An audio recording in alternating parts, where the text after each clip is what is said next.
মৌলবাদী আপনি তো সিলেটের আমাদের তো দায়িত্ব আছে ভাইয়া।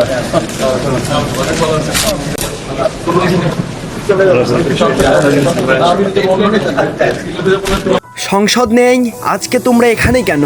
প্রধানমন্ত্রীর মুখ থেকে হঠাৎ বেরিয়ে আসা একটি প্রশ্ন যখন সামাজিক যোগাযোগ মাধ্যমে ব্যাপক আলোচনার জন্ম দিয়েছে, কিন্তু প্রশ্ন হলো তিনি কাদের উদ্দেশ্য করে এ কথা বললেন, কেন বললেন, আর এ কথার পিছনে কি শুধুই হাস্যরস ছিল নাকি লুকিয়েছিল আরো বড় কোনো রাজনৈতিক বার্তা?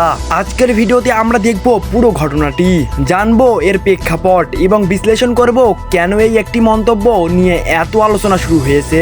ভিডিওটি শেষ পর্যন্ত দেখুন, কারণ শেষের অংশে এমন কিছু ঘটতে চলেছে যা দেখলে আপনি অবাক হয়ে যাবেন। সম্প্রতি একটি অনুষ্ঠানে উপস্থিত হয়ে বিভিন্ন অতিথি ও রাজনৈতিক ব্যক্তিদের সঙ্গে শুভেচ্ছা বিনিময় করছিলেন প্রধানমন্ত্রী। সেই সময় উপস্থিত কয়েকজনের দিকে তাকিয়ে তিনি মজার ছলে প্রশ্ন করলেন, সংসদ নেই আজকে, তোমরা এখানে কেন? সংসদ নাই আজকে।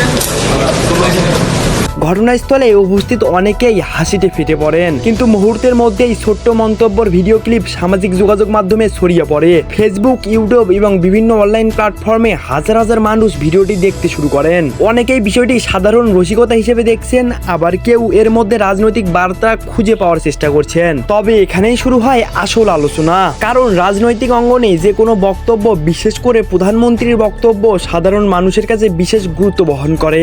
রাজনৈতিক বিশ্লেষকদের একটি অংশ বলেছেন মন্তব্যটি হয়তো ছিল একেবারেই অনানুষ্ঠানিক এবং হাস্যরসক। অন্যদিকে অন্য একটি অংশ মনে করছেন সংসদীয় কার্যক্রম, জনপ্রতিনিধিদের ভূমিকা এবং জনসাম্প্রদায়িকতা নিয়ে একটি প্রতীকী ইঙ্গিত থাকতে পারে এই বক্তব্যে। তবে এখন পর্যন্ত প্রধানমন্ত্রীর পক্ষ থেকে এই বিষয়ে আলাদা কোনো ব্যাখ্যা দেওয়া হয়নি, ফলে সামাজিক যোগাযোগ মাধ্যমে আলোচনা এবং কৌতূহল আরো বেড়ে চলেছে। অনেকেই জানতে চাইছেন আসলেই কি এটি খুবই মজার মন্তব্য নাকি এর পেছনে রয়েছে গভীর কোনো বার্তা।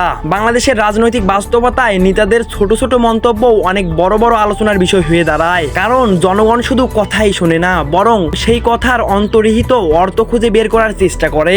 এই ঘটনার ক্ষেত্রেও ঠিক একই বিষয় দেখা যাচ্ছে। ভিডিও ক্লিপটি ভাইরাল হওয়ার পর বিভিন্ন মহলে নানা ধরনের ব্যাখ্যা আসতে শুরু করেছে। তবে একটি বিষয় স্পষ্ট, একটি মাত্র প্রশ্ন কয়েক ঘন্টার মধ্যেই দেশের রাজনৈতিক আলোচনার কেন্দ্রে এসেছে, আর এটিই প্রমাণ করে যে রাজনৈতিক বক্তব্যের প্রভাব কতটা ব্যাপক হতে পারে।